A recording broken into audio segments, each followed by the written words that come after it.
Good evening. I'm Keisha Rogers, and I want to thank you for joining us for our Monday, November 10th strategic discussion and overview with Promethean Action, Promethean Pact. I'll be joined in the discussion with Michael Stager. And I think the topic of discussion today, given that we have now, after well over 33 days of government shutdown, the key topic, as we're starting to see some motion, especially after the vote that happened in the Senate on last night, to come to a compromise on that. And I think the House is being called back to vote soon on the opening of the U.S. government. But most important initiative is, what are we doing to rebuild the economy, rebuild the country? And that is what President Trump is focused on. As Michael set out in the email for today, we're going to be discussing Trump's MAGA revolution, ending the wars and building the nation. And this is where we play a critical role in understanding what it takes to build the productive powers of our nation, of our economy, to put people back to work in productive jobs, but most importantly, how we're going to fund such great projects.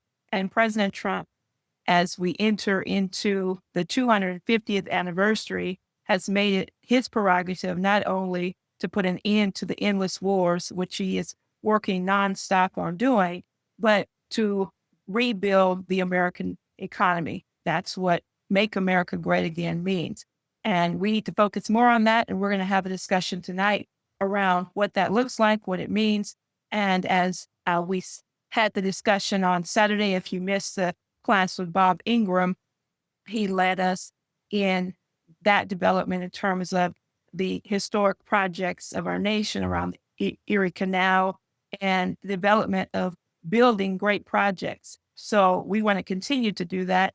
And we're going to have more discussions on what's needed to build a nation, including revival and expansion of our energy grid, nuclear power, and so much more. So with that, I want to turn it over to Michael for his comments, and then we'll continue with the discussion after. Thanks, Keisha. A good friend of ours earlier today, in a discussion on the strategic situation, referenced a quote from our founder, Mr. LaRouche, which was that all politics, whether it's domestic or foreign policy, national or international, can ultimately be understood as a fight between the American system and the British system. And I think that really is the basis by which we start our discussion tonight, and look forward to your thoughts and questions. The main question in front of us is, how do we win the war that Trump has unleashed? And a critical factor in that is, without a doubt, rebuilding the United States. And this is something that's been an ongoing feature of Mr. Trump's entire presidency. It was stymied to a large extent in the first term by the attempted coups and other distractions. But since he came back into office, he's had a very clear focus on certain questions, part of which has been to reorganize the entire global system of trade, of which last week the Supreme Court heard the tariff argument, where basically they were attacking the lawyers arguing against his right to do this with tariffs. They were arguing that he didn't have the right to reorganize the entire global system of trade. Well, unfortunately, he does as president, because that is the powers the American president now has. To basically, we are the pinnacle of the global system of trade. It is a dollar-based system. And if the United States is in rapid decline, which would bring down the entire global system, that emergency action to course correct that is necessary. And Trump has basically taken very urgent course corrections on the entire system of trade, whether it's the USMCA, the European trade, Japan and Korea, China, and the rest of the world more broadly. There have been a number of domestic efforts specifically in the United States. And I'm going to come back to those in a second. But one of the main things that he's had to deal with is also these two wars.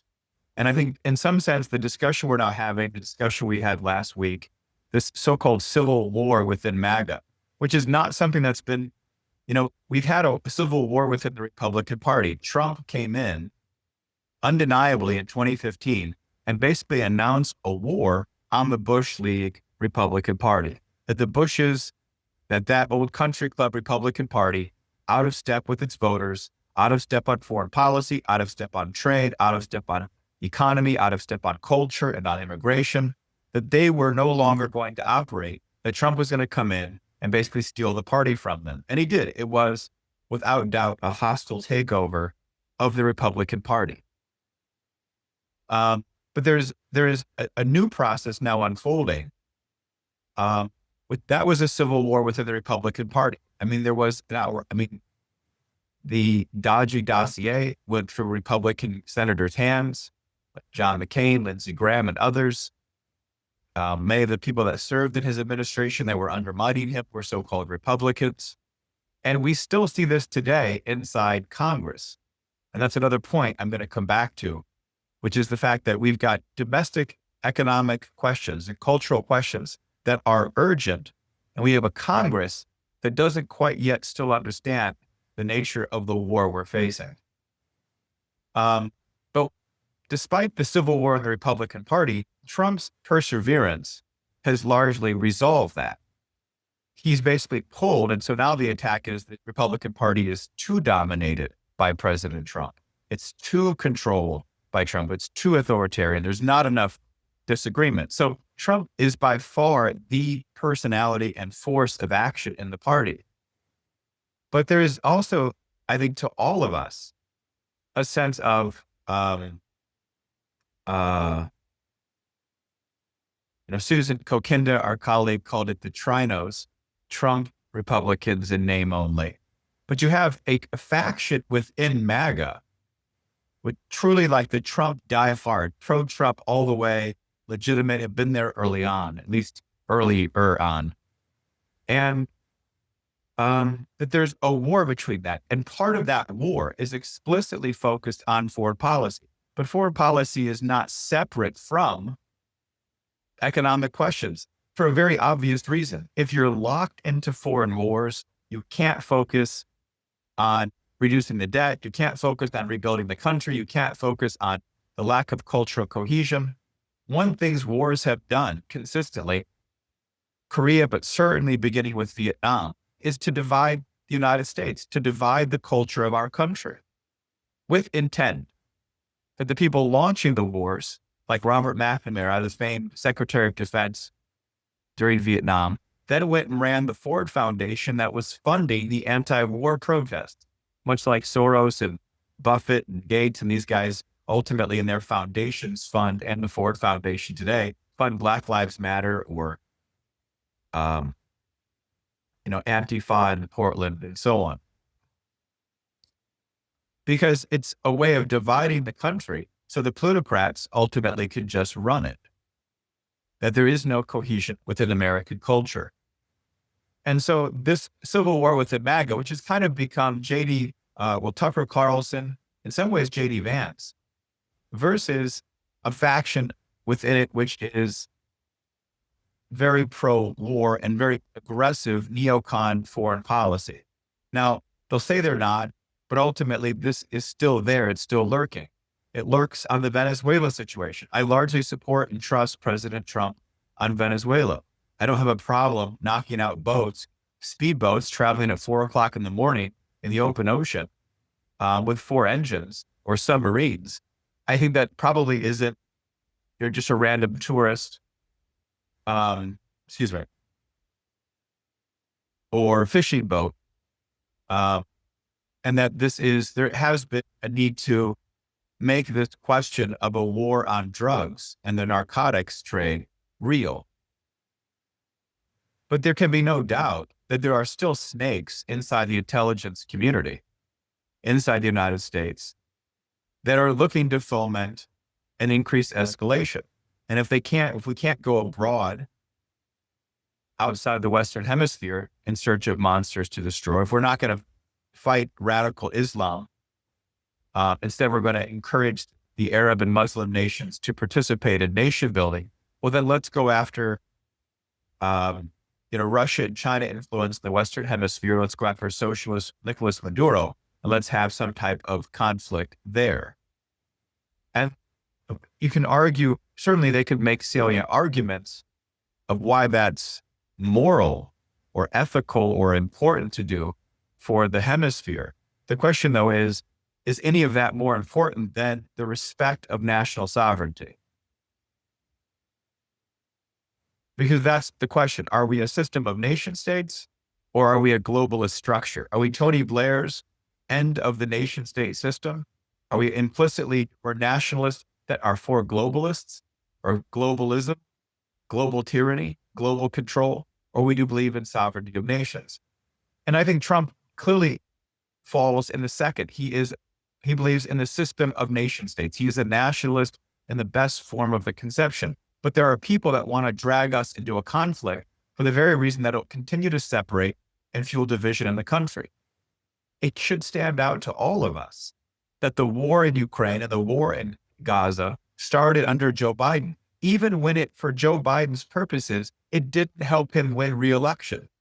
Having a war with Russia, though it might have gotten this weird and perverse base in the Democratic Party all excited with their Ukraine flag because they're going after, Trump's buddy Putin. The war in Ukraine really doesn't help Joe Biden win the presidency. But it certainly didn't help him win the presidency to have a war with Israel and Gaza. We could point explicitly to the Arab vote in Michigan as one reason why that didn't work out electorally. I remember having a discussion with a friend and asking him, why do you think this is happening when this is so detrimental to Biden's electoral chances? It's like, well, it's not about Biden. It's about the wars. It's about trapping, in essence, the United States into a program of forever war. Even if we're not launching them, we're the ones who are ultimately implicated. We're dragged in. It's the clean break, whether it's Israel's clean break where they launched aggressive war. In this case, it was Hamas's clean break. They launched an aggressive war where the retaliation was inevitable. Or it's Ukraine about to launch a massive attack on Russian speakers in the Donbass. So we egg on the Russians to invade first. Regardless of how the dynamic plays out, regardless of manipulations, which are almost always occurring when wars begin, it's never just like it just happens out of the blue. There's always a building dynamic. There's always a taunting. There's always kind of an egging on. Because there's always interests. There's always an interest in war, not from a nation, not from a people, but from interests, globalist institutions, the military industrial global complex, the financiers, the population reductionists, the population control fanatics, the people that despise national governments because they defend the interests of their people. They prevent population reduction. They prevent cheap resource extraction, right? These national governments get in the way of us running the global control and global economy. And so they have an interest in war and weakening countries and weakening governments. And so this interest, that globalist interest, launched these wars, regardless of the electoral purposes of Biden. Because even if Trump was to prevail, he would be then locked into what could potentially be intractable wars that just nagged him the entire time. And we see this, we see the attempts. I mean, the level of European heads of state coming to the United States to basically cajole Trump, to basically try to control him, define him as a commitment to European integrity and the defense of the post-war liberal order. But those arguments, those constructs didn't work on Trump. he has, in essence, at this point, exhausted all of the support for escalations of the Ukraine-Russia war. They've tried and tried and tried, and Trump nearly single-handedly, kind of playing coy at times. Remember after the United Nations speech, he said, maybe Ukraine can win it. I think Ukraine could win this war. If Russia could have won it, they would have won it quickly. Like we beat Iraq. Russia would have gone in there and just taken over Ukraine, but they didn't. They must be weak. They're not the great superpower everyone thinks they are. Something like that. But it was coy. It was kind of like, you guys got your best shot. Mike Waltz, his United Nations ambassador. Remember Mike Waltz, the guy that literally got fired because Netanyahu was telling him what to do. And Trump said, what's going on here? Why are you advocating for, and on behalf of Israel? I thought you were my national security advisor. And Trump has basically exhausted this support for escalation of Ukraine. And what's that mean? Ukraine's got over 10,000 troops. Maybe they're already, Putin was trying to give them a chance to surrender, to give them publicity, to save their lives. I don't know what the circumstances are. Maybe at the end, if Tony wants to say something or someone else knows more. Pokrovsk,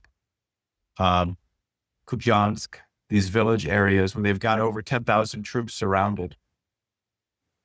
Ukraine continues to use drones to target Russian energy infrastructure. So Russia just obliterated huge portions of the energy infrastructure.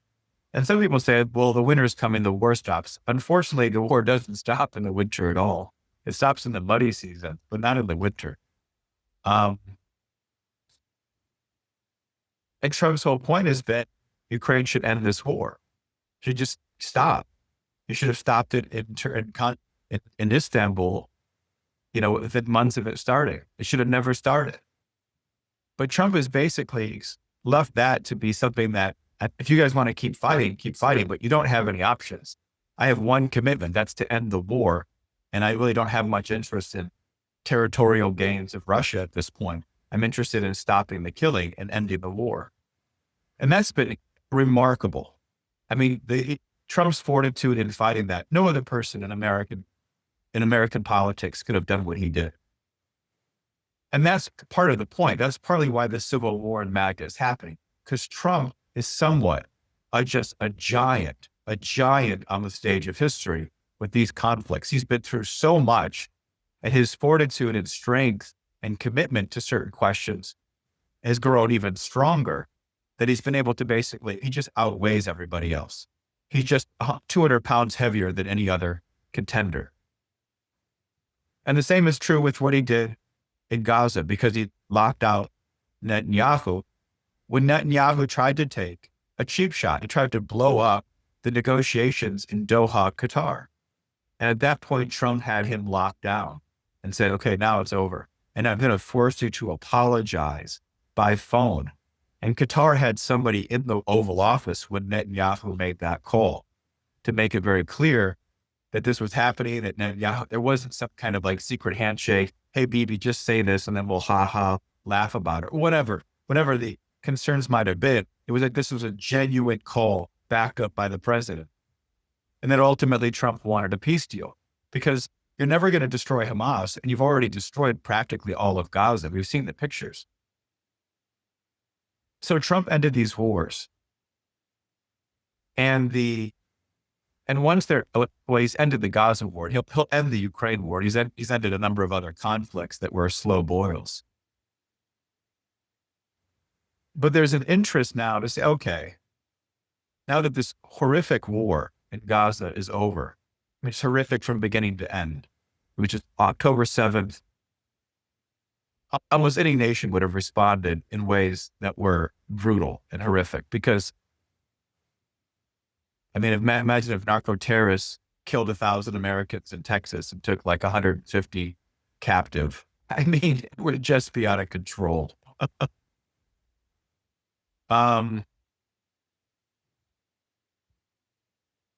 There's now a discussion okay, but we've got a foreign policy faction inside MAGA that kind of wants these kinds of escalations to continue, that want and promote an aggressive foreign policy, aggressive towards Iran, aggressive towards Venezuela. Ironically, this faction is not AIPAC.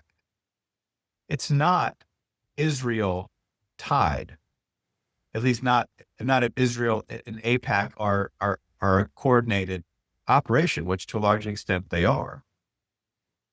When Obama launched the Iran deal, AIPAC lobbied against it, but they didn't punish one member of Congress for having voted for it.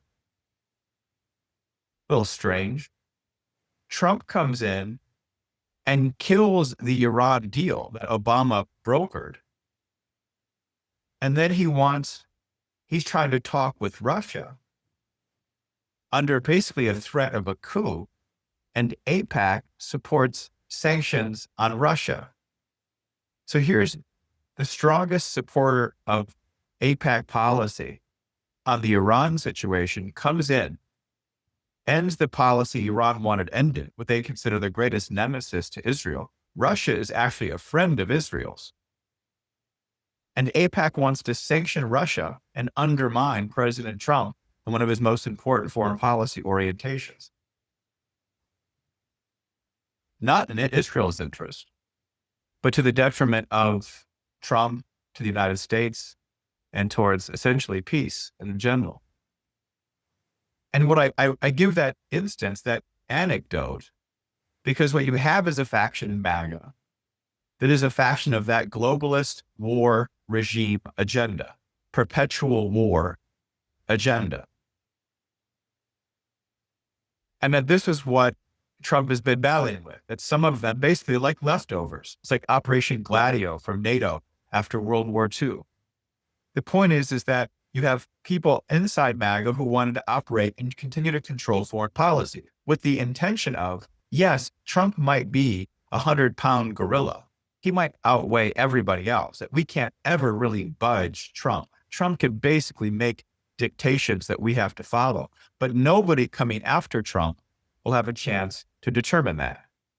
We'll be able that, and it'll be the broader party, the broader coalition that will be able to shape the foreign policy operation. And clearly there are many people who recognize what Trump has started has to be followed through. These peace deals, these initiatives have to be locked in. That's absolutely right. They do. The question is, how do you deal with this kind of this fight in MAGA? And that's something that's going to play out. It's not unlike the same fight that happened in the Republican Party. Except it's not just not dealing with never Trumpers. It's dealing with people that have supported President Trump. In some cases, very strongly at very critical times, but have a wrong outlook. They don't understand Trump's foreign policy commitments. And again, that I want to go back to what I said at the beginning, that there is no difference then between the foreign and domestic. That Trump's foreign policy is then consistent with his domestic agenda. And this is where we get to a brawl. A brawl, not so much the war within MAGA, because in some sense, most of these people involved in it are just out of touch with the actual war we have to wage here. Because the ability for Trump to consolidate, and Trump knows this, and some of his other economics people understand this, that the ability to consolidate this new coalition, this new regime governing America, this new foreign policy regime hinges far more on what we can move on an economic agenda in the United States. And that gets to the kind of the broader economic agenda. And this is something that you see, I've reported on this before from campus work and talking to young people. In some cases, it came up with the Tucker Carlson, Nick Fuentes interview. Because what is this younger generation? Well, across the board, left wing, right wing, whatever, they're angry. They're pissed. They've grown up in the morass of 25 years of psychotic political, economic, and cultural insanity. Psychotic, not neurotic, not just strange, not weird. Weird and strange is kind of like, I don't know, 1980s and 1990s. No, strange is your president getting a blowjob from his intern. That's weird. That's a little uncomfortable. This is like psychotic stuff. Like, transgender, COVID lockdowns, massive bailouts, massive inflation, massive stock market gains. Biden had like 40% stock market gains. And of course, we had bank failures and historic 12% inflation and 2 wars, and the stock market went up 40%. And it's like, come on, mass illegal immigration, pushes of multiculturalism, screams of racism, forever wars. And so there's a real anger within the younger generation. And the question is, how do we have to, the reason I say that is not because what this generation thinks is necessarily right. It's impossible to be right. It's almost intrinsically wrong. Whenever you're 25, you're intrinsically wrong about what you think, but you're also very right about what you're feeling. That there's a sense of a prop. It's a canary in the coal mine. And this is kind of where this younger generation plays a factor, whether it's Mamdani getting elected because of free bus rides in publicly owned grocery stores. I mean, this stuff's really not going to work. But we'll see what happens, how quickly it disintegrates or breaks down.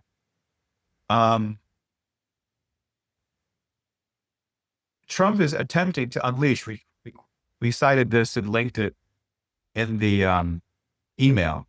Keisha actually reported on it today. It was something I was wondering, where is Chris Wright? Chris Wright's a brilliant Secretary of Energy, just a brilliant guy, totally sharp and straightforward and intolerant of energy and economic stupidity. Regardless of how much money or influence people may have, he just goes, you're just wrong, including people like Elon Musk and so on, just wrong on green energy. And he says, we're going to start the loan department. These departments have a good Department of Energy has a loan capacity that runs through the Treasury. And the Biden Obama guy set this up. I think Bush actually set it up. I think it was during like the whole Enron thing. And it's funny how these things get set up. And then Obama and Biden used it for like green energy stuff. But Trump's basically going to use it to build nuclear power plants. And this is what Chris Wright comes out and says, we're going to start loaning to power plants. And that's the question. We've got to get shovels in the ground. With these wars over, especially the hottest one, the Gaza one. I mean, the Russia-Ukraine one, nobody even talks about it anymore. The media doesn't even pay attention. On campuses, nobody even talks about it. $350 billion goes to Ukraine. Probably 1.5 million deaths and casualties and injuries. And of course, that's not the moral crisis, the danger of world war. Nobody talks about that. Everyone just wants to talk about Gaza and Israel. And then, of course, you get all this Israel fixation, positive, negative, everything else. It's like, I mean, the war agenda is a little bit broader than just Israel. So I say all that to say that Trump is ending these questions. And it's now time to actually really implement what he's done with the trade deals, what he's done with the capital investments and pledges into the United States. We've got to get these young people, especially these young men, working, engaged. A lot of them don't want to be on college campuses. It's not really an enjoyable experience. They don't really go to classes. They just check in. They do whatever they have to do to kind of get the grades. It's going through the motions. It's jumping through the hoops. It's like communist ideology or doctrine. Just nod your head and say, yeah, you agree. But it's all BS. The same kind of cynicism, the same kind of rejection. And in that cultural dynamic, though, is steeping a kind of cynical rage. We've got to get these young men, especially the young men, because in history, that's just how this works. Really engaged in working and building the country. Large scale projects, 400 nuclear power plants.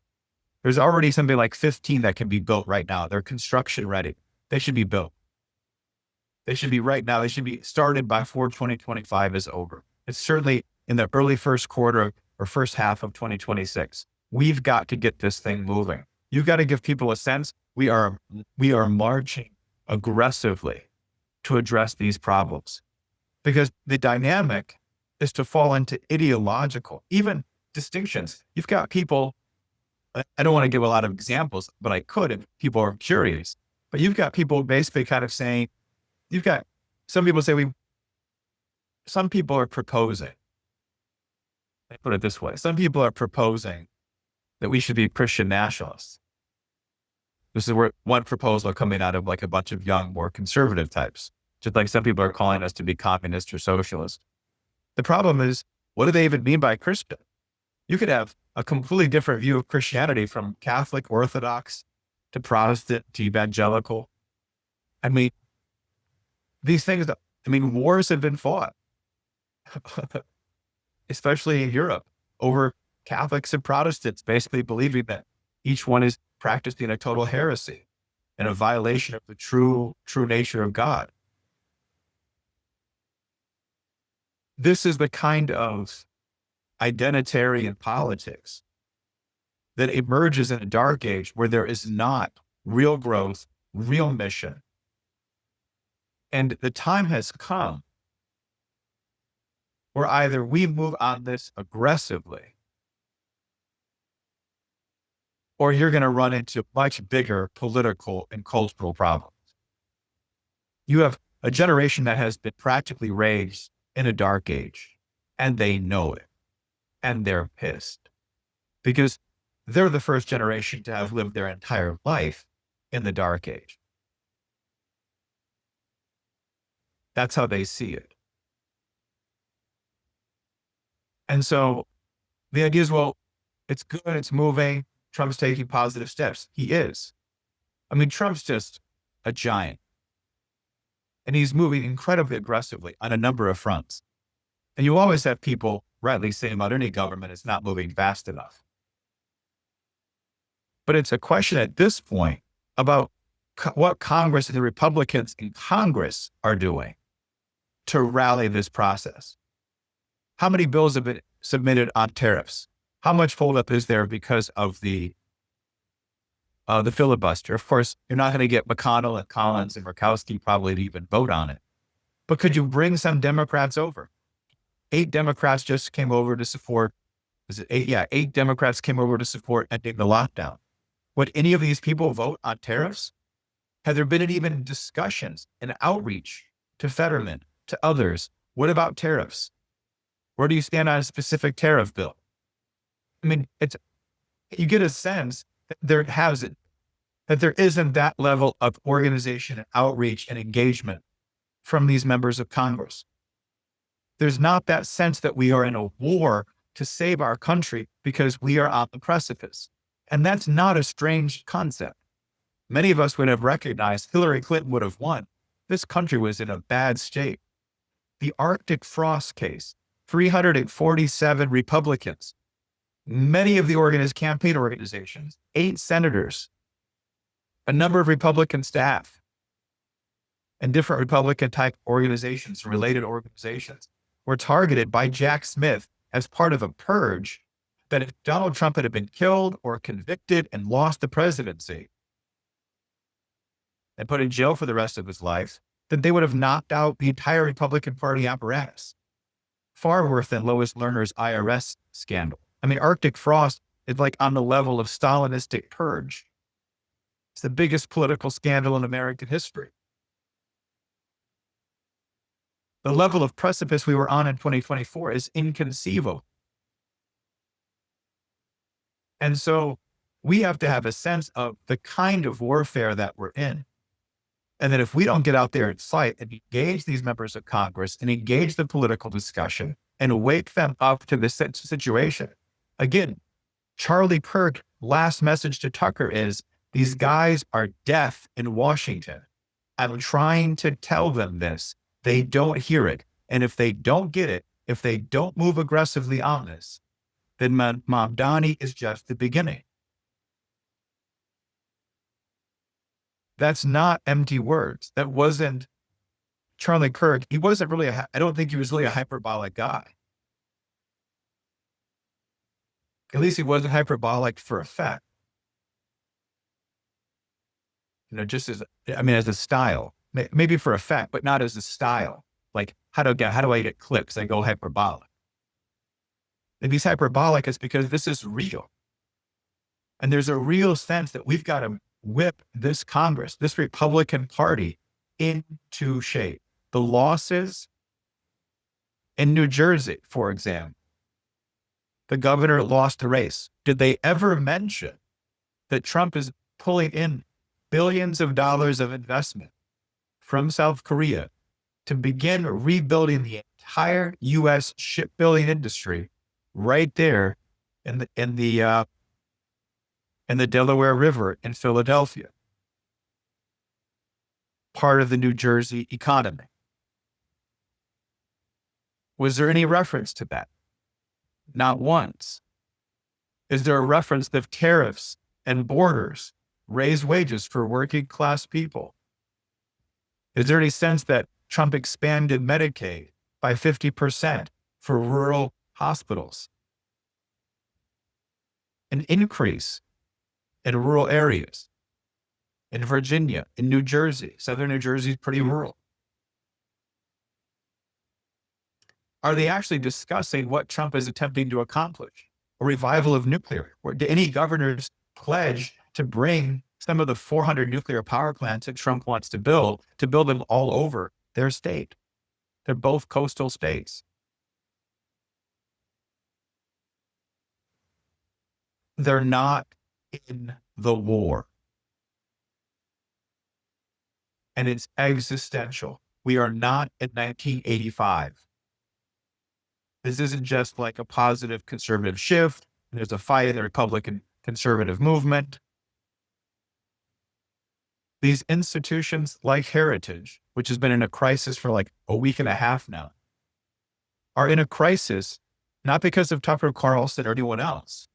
They're in a crisis because for 40 years, 45 years, they supported free trade and forever war. And they've helped destroy the country.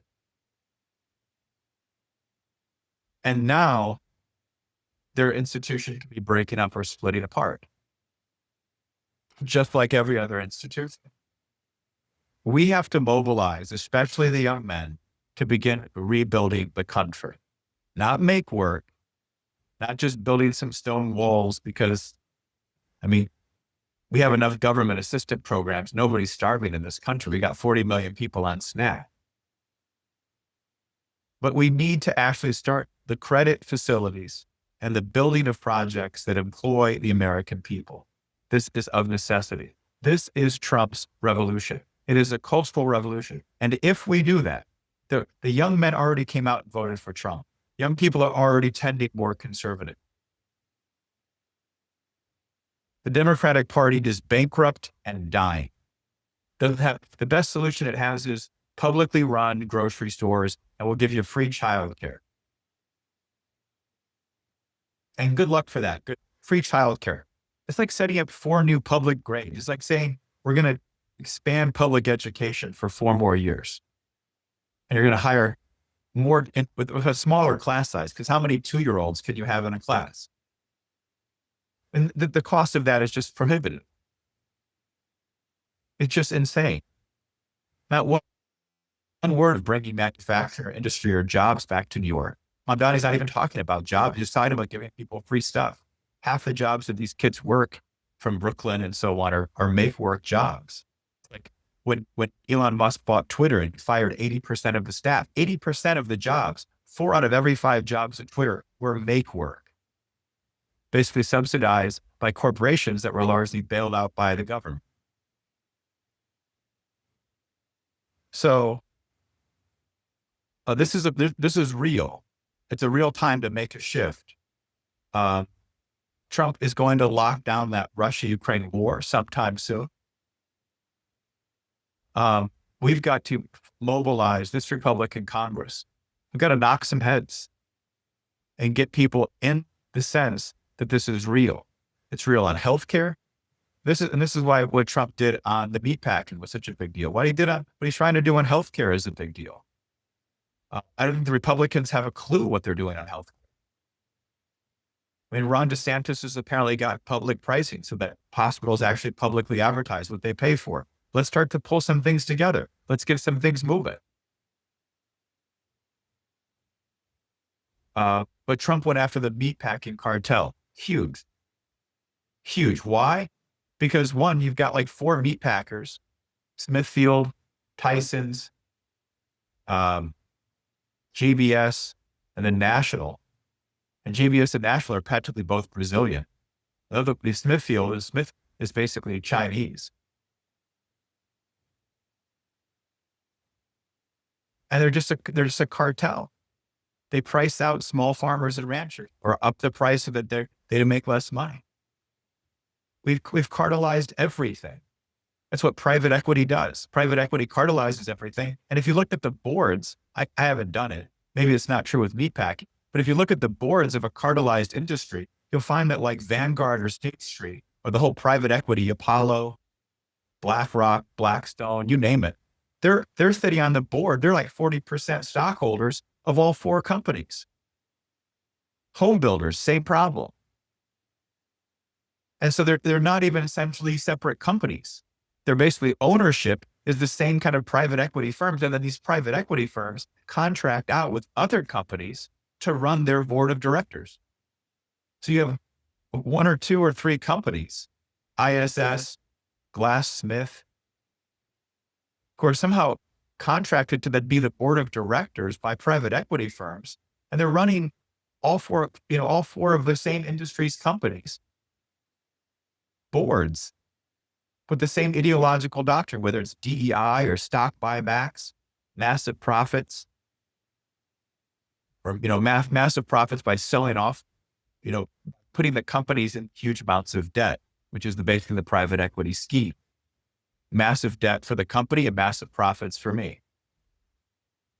Literally robbing Peter to pay Paul. So Trump going after the meat industry and the meat packing industry is a huge step. We need more and more and more of this. It's time to unleash that MAGA economic revolution. And maybe this will not have the stock market go up 40% over the next 4 years. But if you can get a younger generation engaged in building the country and out of the ideological swamp that they're in, either in college or online, and you've rescued our civilization because you're building up a new generation of leadership, it's worth it.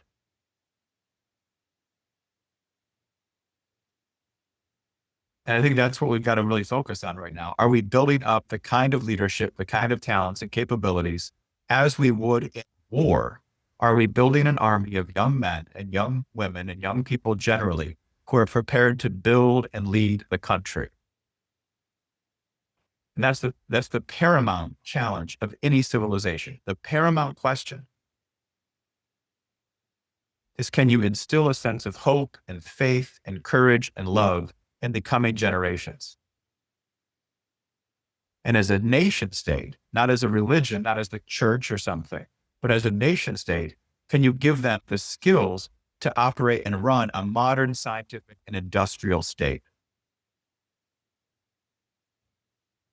This is the MAGA revolution. And Trump's committed to doing it. And his team is probably the best team ever assembled, from Kennedy and the health agendas to even some of the finance questions. Besson and Lutnick are both really, really talented guys that are creative about how to use finance to move a nation forward. But Congress is not moving. And I don't think the citizenry, the MAGA base, the support, the state parties, and so on, have a clue of what to do. And we've got to break that wide open. That's what I wanted to say tonight. And interested to see what you guys have to say. So Keisha, I guess I'll throw it back to you and throw it to the audience.